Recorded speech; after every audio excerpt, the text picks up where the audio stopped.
السلام علیکم ویورز، کہے فقیر کی ایک نئی ایپیسوڈ کے ساتھ آپ کا میزبان فہد کاظمی حاضر خدمت ہے۔ خواتین و حضرات، سیموئل ہنٹنگٹن ایک بہت بڑے پولیٹیکل فلاسفر گزرے ہیں اور 1990s میں انہوں نے ایک بہت بڑی تھیری، ایک بہت بڑا نظریہ پیش کیا کلیش آف سویلائزیشن کا۔ بقول ان کے یہ دنیا، اس میں مختلف سویلائزیشنز ہیں اور مختلف سویلائزیشنز کا آپس میں تصادم ہوتا رہتا ہے، کلیش ہوتا رہتا ہے، اور جو فائنل کلیش ہے بقول ان کے ایز اے پولیٹیکل سائنٹسٹ وہ شاید ویسٹرن سویلائزیشن اور اسلامک سویلائزیشن کے درمیان ہوگا۔ یہ کلیش آف سویلائزیشن کا کانسیپٹ 1990s میں آیا تھا، اس کو بڑی پذیرائی بھی ملی، بہت سے لوگوں نے اس پر تنقید بھی کی۔ تو آج میں چاہتا ہوں ہمارے پاس ہمیشہ کی طرح ملک پاکستان کے بہت بڑے I would say spiritual scientist موجود ہیں، سرفراز احمد شاہ صاحب۔ شاہ صاحب کی موجودگی میں یہ سوال میں شاہ صاحب کے سامنے رکھوں گا کہ یہ جو کلیش آف سویلائزیشن کا نظریہ ہے، تہذیبوں کے تصادم کا نظریہ ہے، اور خاص طور پہ اسلامی تہذیب کا جو مقابلہ کرنے کی بات ہوتی ہے، اس حوالے سے ہمارے فقراء کیا کہتے ہیں، ہمارے صوفیاء کیا کہتے ہیں۔ ہمیشہ کی طرح آڈینس ہمارے ساتھ ہے، آڈینس کوئی بھی سوال کر سکتی ہے اور شاہ صاحب کے ساتھ مل کر ہم مکالمے میں حصہ لیتے ہیں۔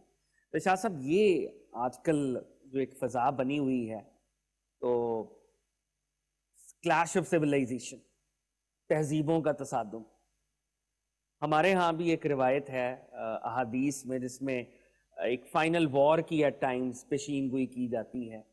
تو یہ ساری چیزیں جو اس کو ایک صوفی پرسپیکٹو میں ہم دیکھیں تو کیا چیز نظر آتی ہے؟ بسم اللہ الرحمن الرحیم۔ سویلائزیشن دو تہذیبوں میں کلیش تو شروع سے اب تک رہا ہے۔ ایک سائیکلک سلسلہ ہے،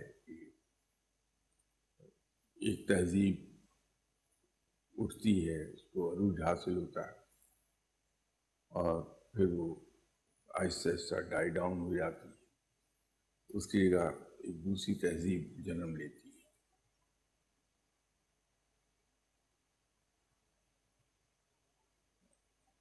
اسلامک تہذیب ہے، اس کے بارے میں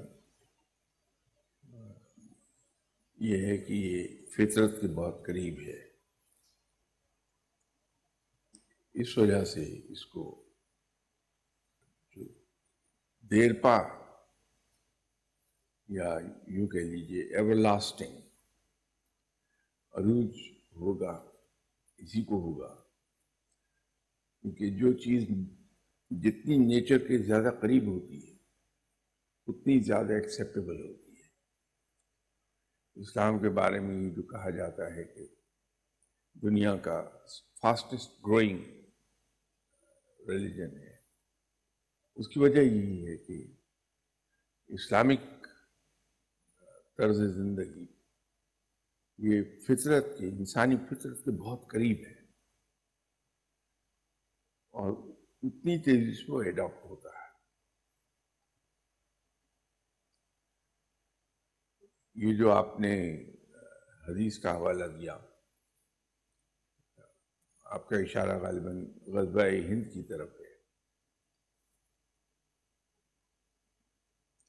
غزوہ ہند ایک ہے، لیکن اصل میں جو اسلامک سویلائزیشن کا غلبہ پورے گلوب پر آتا ہے وہ اس کے بعد کا قصہ ہے، جس میں جناب حضرت عیسیٰ علیہ السلام تشریف لائیں گے، لیکن امتی کی حیثیت سے اسے دجال کا اس میں ظہور ہوگا۔ حضرت امام مہدی علیہ السلام کی آمد ہے، اس میں وہ اصل میں صحیح معنوں میں کلیش ہے، جس کے بعد پھر اسلام کو پوری طرح غلبہ ہو جائے گا۔ شاہ صاحب، اسکالرز نے ایک پوری اسٹریم آف نالج ڈیولپ کی ہے، اس کو وہ کہتے ہیں آخر الزمان کا علم۔ یا ہمارے جو اسکالرز ہیں وہ ایک پورا علم انہوں نے اس کے اوپر وہ گفتگو کرتے ہیں، آخر الزمان کا علم، انگریزی میں اس کو اینڈ آف ٹائمز بھی کہتے ہیں، کچھ لوگ ایسکیٹولوجی بھی کہتے ہیں ٹیکنیکلی، کچھ ہمارے دوست اس کو مہدویت بھی کہتے ہیں، یہ ٹرمز استعمال کی جاتی ہیں. تو ہم جس زمانے میں ہیں، کیا یہ اینڈ آف ٹائمز کے قریب کا زمانہ ہے یا وی آر آلموسٹ دیئر؟ اگر آپ اس پر کچھ شیئر کرنا چاہیں ہم سے. نہیں، کرائم تو یہی بتاتی ہیں کہ ہم اس وقت کے کافی قریب گئے ہوئے ہیں. غزوہ ہند بپا ہوگا، پھر اس کے بعد وہ ایک پورا ایک سیکوینس آف ایونٹس ہے جس کے بارے میں روایات ہیں اور احادیث بھی ملتی ہیں. بے شک. وہ اینڈ آف ٹائم، اس کی سب سے بڑی نشانی یہ ہے کہ پوری دنیا میں اسلام چھا چکا ہوگا جب وہ وقت آئے گا کہ جس کو ہم اینڈ آف ٹائم کہہ سکیں. اس میں تو کرائم تو یہی بتاتی ہیں کہ اس کے کافی ہم قریب ہیں، لیکن وقت کو ڈٹرمن کرنا کسی بھی انسان کے بس میں نہیں ہے. بے شک. صرف ہم یہی کہہ سکتے ہیں کہ آثار اسی بات کے ہیں کہ we are heading towards that, اور وہ وقت بڑی جلدی آنے والا ہے. شاہ صاحب، آڈینس کو شامل کرنے سے پہلے ایک میں کوئک اگر آپ سے ایک اور سوال پوچھ لوں اسی تناظر میں، اینڈ آف ٹائمز کے ہم قریب ہیں تو ایک مسلمان پر کیا فرائض اور ذمہ داریاں عائد ہوتی ہیں، ہمیں تیاری کیسے کرنی ہے اس؟ دیکھیے، اینڈ آف ٹائمز کے ہم قریب ہوں یا نہ ہوں، مسلمان کے تو سیدھے سیدھے فرائض موجود ہیں کہ ہمیں اللہ کی طرف رجوع کرنا چاہیے. رجوع سے مراد فرض عبادات یا نفلی عبادات تک ہی محدود نہیں ہے، بلکہ رب تعالیٰ نے جو ایک پورا کانسٹیٹیوشن دیا ہے، اسلام کو میں ایک کانسٹیٹیوشن کہتا ہوں جس کے تحت زندگی گزاری جانی چاہیے، اور زندگی کا کوئی ایسا پہلو نہیں ہے جو اس کانسٹیٹیوشن کے مطابق نہ گزارا جا سکے. مسلمان تو ہمیشہ سے پابند ہے اس بات کا کہ وہ دین کے مطابق اپنی دنیاوی زندگی بھی دین کے مطابق ہی گزارے.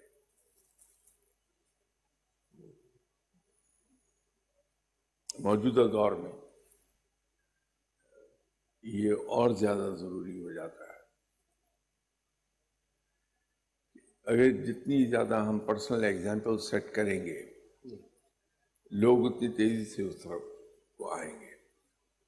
صرف زبان سے کہہ دینے سے لوگوں کو اٹریکٹ نہیں کیا جا سکتا، کہ مائنڈ اتنے ڈیولپ ہو گئے ہیں کہ ہر ذہن اس کے لاجیکل،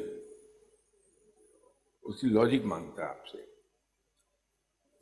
جب آپ پرسنل ایگزامپل سیٹ کرتے ہیں تو اس سے بڑی لاجک اور کوئی نہیں ہے. اب اور زیادہ ضروری ہے کہ ہم اس کانسٹیٹیوشن کے مطابق زندگی گزار لیں جو اللہ نے انسان کو دیا ہے، جس کو ہم دین اسلام کہتے ہیں. ایک سوال شاہ صاحب شامل کرتے ہیں جی. اگر ہماری زندگی میں مرشد نہیں آئے تو ہم ان کی پہچان کیسے کریں، یا ان کے بغیر ہماری زندگی کیسی ہوگی؟ شاہ صاحب، اگر مرشد نہیں ہے تو مرشد کیسے ڈھونڈیں، مرشد کو کیسے پہچانیں، اور کیا بغیر مرشد کے زندگی گزر سکتی؟ شاید کسی ٹی وی چینل پر جی. میں نے ایک ایگزامپل دی تھی کہ ایک اسٹوڈنٹ ہے جو نہ تو کسی اسکول میں جاتا ہے، نہ وہ کہیں ٹیوشن پڑھتا ہے، اردو بازار جاتا ہے، سلیبس کے مطابق کتابیں لے آتا ہے اور از خود وہ اس کو پڑھتا ہے. ایگزام دے گا، یقینی طور پہ چونکہ محنت کی ہے تو پاس ہو جائے گا. دوسرا اسٹوڈنٹ ہے جو گھر پہ ٹیوشن پڑھتا ہے، تیاری کرتا ہے، ایگزام دیتا ہے، پاس ہو جاتا ہے. تیسرا اسٹوڈنٹ ہے جو پابندی سے اسکول جاتا ہے.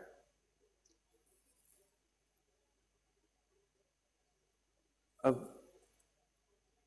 جو آدمی گھر پہ بیٹھ کے تیاری کر رہا ہے وہ شاید 5 سال میں 6 سال میں میٹرک کر لے گا.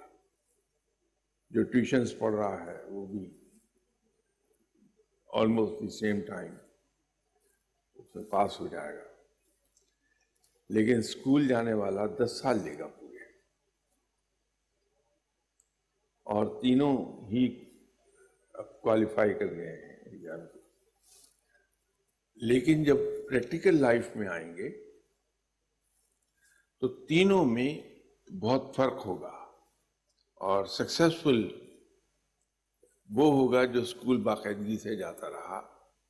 اس لیے کہ اسکول جانے والے اسٹوڈنٹ میں اور دوسروں میں ایک فرق ہوگا جو جس نے خود تیاری کی ہے اور ایگزام دیا ہے.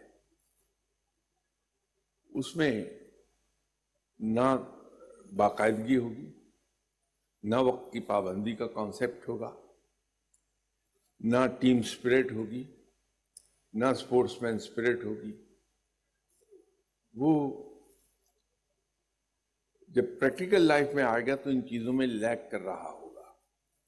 نتیجہ یہ ہے کہ وہ سکسیسفل نہیں ہوگا. جو ٹیوشن پڑھتا رہا ہے اس میں 2 چیزیں آ جائیں گی، باقاعدگی اور پنکچویلٹی، لیکن باقی میں لیک کر جائے گا. جی. تو اس کی کامیابی بھی پریکٹیکل لائف میں اتنی زیادہ نہیں ہوگی. جو تیسرا ہے اس میں یہ سب چیزیں آ جائیں گی. اس میں اوبیڈینس بھی ہوگی، اس میں وہ سلیقہ بھی ہوگا کہ انسٹرکشنز کو کس طرح کیری آؤٹ کرنا ہے. ٹیم اسپرٹ بھی ہوگی، اسپورٹس مین اسپرٹ بھی ہوگی، باقاعدگی بھی ہوگی، پنکچویلٹی بھی ہوگی. تو جب یہ پریکٹیکل لائف میں آئے گا تو ان دونوں سے بہت آگے نکل جائے گا. مرشد کا ہونا بہت ضروری نہیں ہے، اس کے بغیر بھی چل جائیں گے، لیکن تربیت نہیں ہو پائے گی ایسے آدمی کی. نالج تو گین کر لے گا لیکن تربیت نہیں اپنی کر پائے گا وہ. تو تربیت کے لیے ایک استاد کا اور ایک گائیڈ کا ہونا ضروری ہے. یہ ایک فرق ہے. جہاں تک تلاش کرنے کی بات ہے، ہم لوگ جذباتی ہیں سبھی اور تھوڑی سی جلد بازی کر جاتے ہیں. کہیں گئے، ان صاحب کی کسی ایک بات سے متاثر ہو گئے تو ہم نے فوراً ان کو اپنا استاد مان لیا. لیکن کچھ عرصے کے بعد وہاں سے ہم بدل ہو جاتے ہیں. ہونا یہ چاہیے کہ کہیں پر اگر ہم گئے اور ہمیں یہ اندازہ ہوا کہ یہ صاحب ایسے ہیں جن سے میں علم حاصل کر سکتا ہوں، ان سے تربیت مجھے مل جائے گی، تو ہم فوری طور پر فیصلہ کر کے انہیں اپنا استاد مان نہ لیں بلکہ وہاں جاتے رہیں.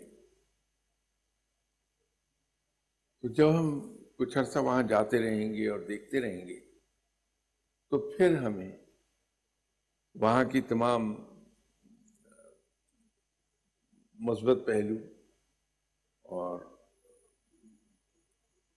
ادروائز آلسو وہ ہمارے علم میں آئے گا.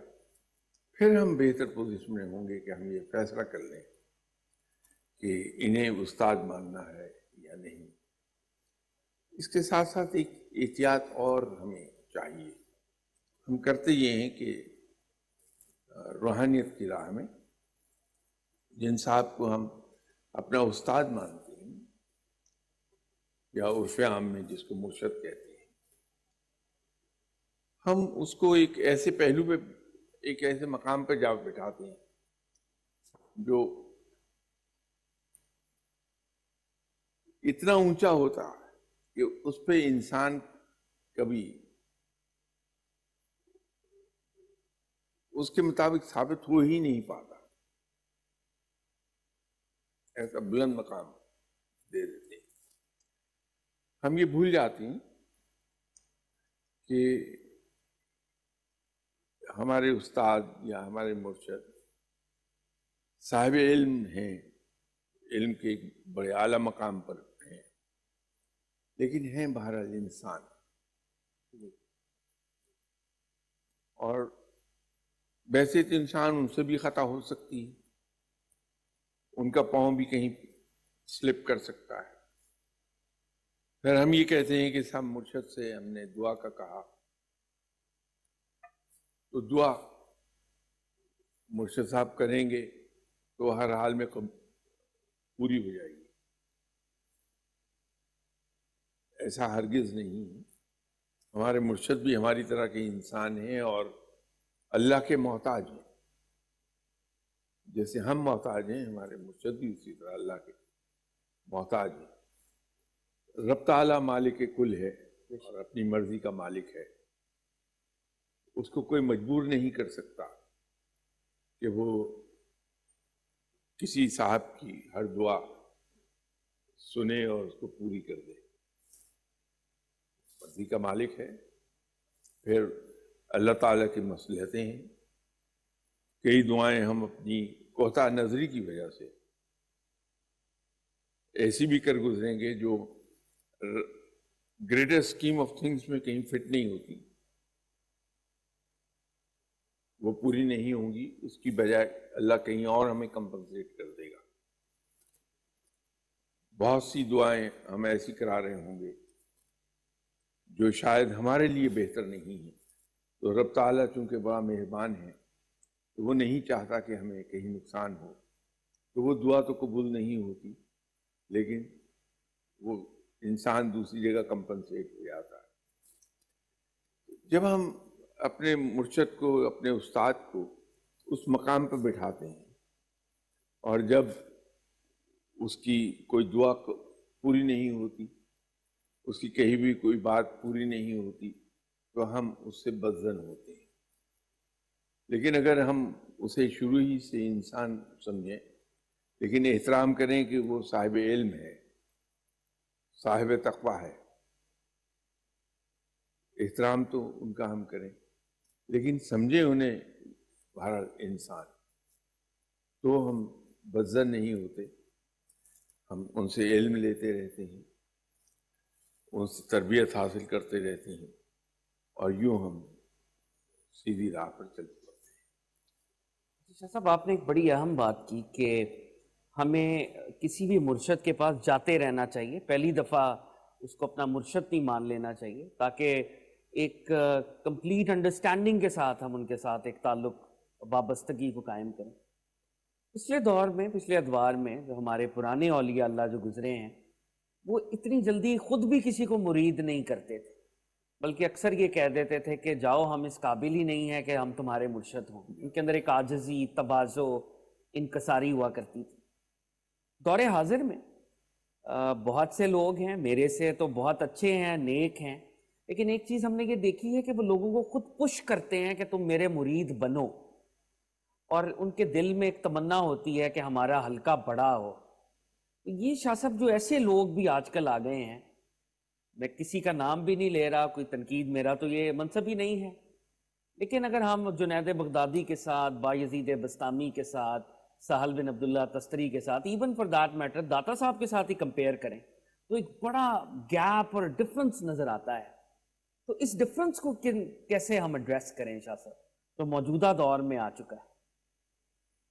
میں اہل نہیں ہوں کہ کسی بھی صاحب کے بارے میں کوئی تبصرہ کروں، کہ کسی چیز پر بھی تبصرہ کرنے کے لیے ضروری یہ ہوتا ہے کہ انسان اس پر مکمل عبور رکھتا ہو یا کسی صاحب کی کمپیٹنس پر اگر میں نے بات کرنی ہے، اس کے لیے ضروری ہوگا کہ میں اس سے زیادہ کمپیٹنٹ وہ میں ہوں نہیں، تو اس لیے میں اس کا اہل نہیں کہ میں کسی صاحب پر تبصرہ کر سکوں۔ جنرل شاہ صاحب رہنمائی اگر تھوڑی۔ بات یہ ہے کہ آپ کبھی ایک چیز آزمائیے کہ 10x10 کے کمرے کے درمیان میں آپ کھڑے ہو جائیے، تو آپ کو ایک مزے کا احساس ہوگا کہ آپ کا قد بہت بڑا ہے، لمبے ہیں آپ، جو آپ کی ہائٹ ہے وہ تو ہے ہی۔ جی نیکسٹ ڈے آپ کسی فٹ بال گراؤنڈ یا کرکٹ گراؤنڈ کے درمیان میں جا کے کھڑے ہو جائیے، آپ کی وہی ہائٹ جو اس کمرے میں بہت بڑی لگ رہی تھی وہ آپ کو چھوٹی لگے گی، اور اگر کسی صحرا کے درمیان میں جا کے کھڑے ہو جائیں تو انسان کو اپنا آپ ریت کے ایک ذرے کے برابر کہ میں اسی کا حصہ ہوں۔ ہائٹ تو آپ کی چینج نہیں ہوئی ہے، ہائٹ تو وہی ہے جو ہے، لیکن اصل میں کیا ہوا ہے کہ آپ کی جو نگاہ ہے بڑی دور تک جا رہی ہے۔ 10x10 کے کمرے میں دیواریں بالکل آپ کے اوپر چڑھی آ رہی ہیں، اس کے مقابلے پر آپ کو قد بڑا لمبا لگے گا۔ جی فٹ بال گراؤنڈ میں دور تک نگاہ آپ کی کام کر رہی ہے تو آپ کو اپنا آپ چھوٹا لگتا ہے۔ صحرا میں کھڑے ہوئے آدمی کی نگاہ 7.5 میل دور تک جا رہی ہے، اوپن میں جہاں رکاوٹ نہ ہو، انسان کی حد نگاہ 7.5 میل ہے، وہاں ہورائزن بنتا دکھائی دیتا ہے اس کو، وہاں آپ بہت چھوٹا محسوس کرتے ہیں اپنے آپ کو۔ اسی طرح علم میں آپ نے داتا صاحب کی مثال دی، جناب حضرت جنید بغدادی رحمۃ اللہ علیہ صاحب کی مثال دی، تفسیری صاحب کی آپ نے مثال دی۔ یہ وہ لوگ ہیں جو علم میں بہت بڑا مقام رکھتے ہیں، اسی لیے وہ اپنے آپ کو چھوٹا گردانتے ہیں کہ ان کے پاس علم بہت ہے، سبحان اللہ۔ وہ ان کو اس علم کا جو ادراک ہوتا ہے، اپنی کمائیگی کا اتنا ہی احساس ہونے لگتا ہے، تو وہ اپنے آپ کو کہتے ہیں کہ صاحب میں اس قابل نہیں ہوں۔ یہ ان کے علم کے ادراک کی نشانی ہے۔ سبحان اللہ۔ ایسے لوگ اس لائق ہوتے ہیں کہ ان سے سیکھا جائے۔ ایک سوال شاہ صاحب شامل کرتے ہیں جی۔ پرندوں کو آزاد کروانا کیسا ہے؟ اور ساتھ میں یہ بھی سوال ہے کہ کیا پرندوں کو قید کرنے والے صحیح کام کر رہے ہوتے ہیں؟ اسلام نے بے زبانوں پر رحم اور بے زبانوں کے ساتھ بہتر سلوک کرنے کی تلقین بڑی شدت سے کی ہے، سو مچ سو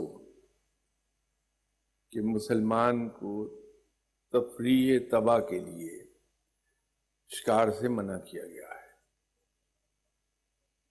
بلا ضرورت شکار نہیں کر نو، سکتے۔ اور ضرورت کے تحت جو شکار ہیں وہ بھی صرف اسی قدر جس سے آپ کی بھوک مٹ جائے، اس سے زیادہ نہ ماریے آپ پرندوں کو، جانوروں کو، یہ اسلام میں ہے۔ اسی طرح کسی جاندار چیز کو مارنے کی سے منع فرمایا گیا تب تک کہ وہ آپ کو نقصان نہ پہنچانے لگے، اس وقت اسے مار دیجیے آپ۔ تو یہ تعلیم ہے اسلام میں۔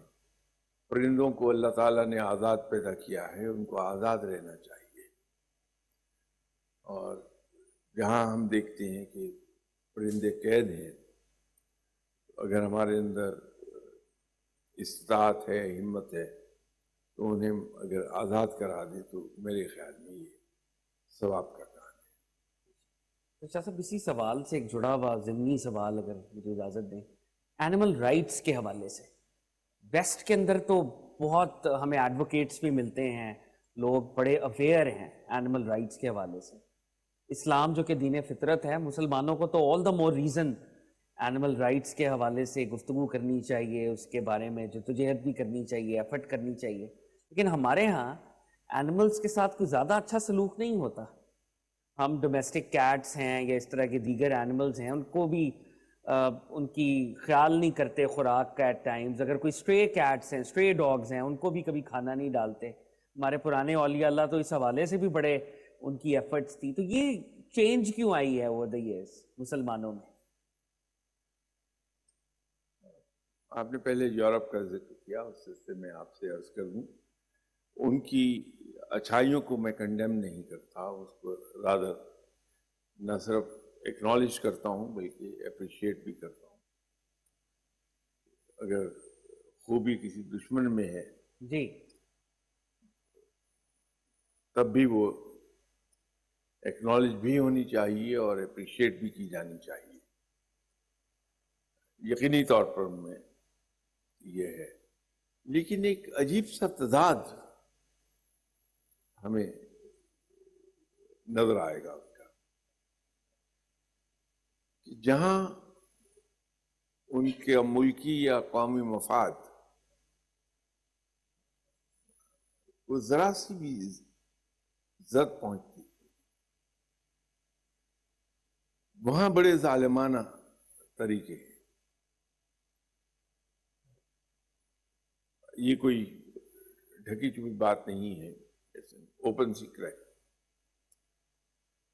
کہ یورپین ایجنسیز دوسرے ملکوں میں تختے الٹتی ہیں اور اس پروسیس میں وہاں بڑے پیمانے پر خون ریزی بھی ہو جاتی ہے. عام طور پر وہ سازشیں کرتے نظر آتے ہیں. ابھی ایک حالیہ مثال ہمارے سامنے ہے، انڈین آکوپائڈ کشمیر میں کیا ہو رہا ہے.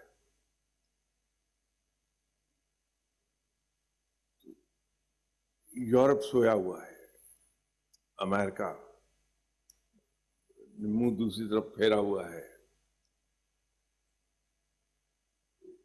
جو جانوروں کے بارے میں اتنے مہربان ہیں تو انسانوں پر تو انہیں اور زیادہ مہربان ہونا چاہیے. فلسطین ہے، اس پر قبضہ ہوا ہے، آئے دن ان پر بمبارڈمنٹ ہوتی ہے، لیکن کوئی کنڈیم کرنے کو تیار نہیں ہے. میں یہ نہیں کہتا کہ یہ بری بات ہے کہ جانوروں کے لیے مہربان ہے، بہت اچھی بات ہے، لیکن انسان تو بہرحال جانوروں سے کہیں بلند مقام پر ہے، تو ان کی بھی فکر کر لی جائے. اگر جینونلی ہم یہ سمجھتے ہیں کہ یہ ہم پر فرض ہے کہ ہم جانوروں کے رائٹس کا خیال کریں، اس سے کہیں زیادہ ہمیں انسانوں کے رائٹس کا خیال کرنا چاہیے. تو یہ ایک وہاں تضاد تھوڑا سا دکھائی دیتا ہے. اسلام میں یہ چیز نہیں ہے. اسلام میں بہت حیران کن چیز آپ کو اس میں ملے گی. یہ واحد دین ہے جہاں جنگ کی حالت میں بھی بہت سے قواعد و ضوابط ہیں. جیسے آپ مقبوضہ علاقے میں جا کر درخت نہیں کاٹ سکتے، آپ کھڑی فصلوں کو آگ نہیں لگا سکتے. ہر وہ آدمی جو اپنے گھر میں داخل ہو کے دروازہ بند کر لے اس کو امان ہے. بچے، خواتین اور بوڑھے، ان کو امان ہے. مقبوضہ علاقے میں جا کے آپ لوٹ مار نہیں کر سکتے، کھڑے مکان گرا نہیں سکتے آپ. یہ پابندیاں ہیں ہم پر. جانور کے رائٹس کے بارے میں تو میں نے پہلے عرض کر دیا، بے شک. تو ان کو آپ جینے دیجیے. ہاں ایک ہی صورت میں آپ انہیں نقصان پہنچا سکتے ہیں کہ جب آپ کو وہ ایذا پہنچانے لگے، اس وقت آپ یہ چیزیں. اور مسلمانوں میں جو آپ نے سوال کیا کہ ایسا کیوں ہو گیا ہے،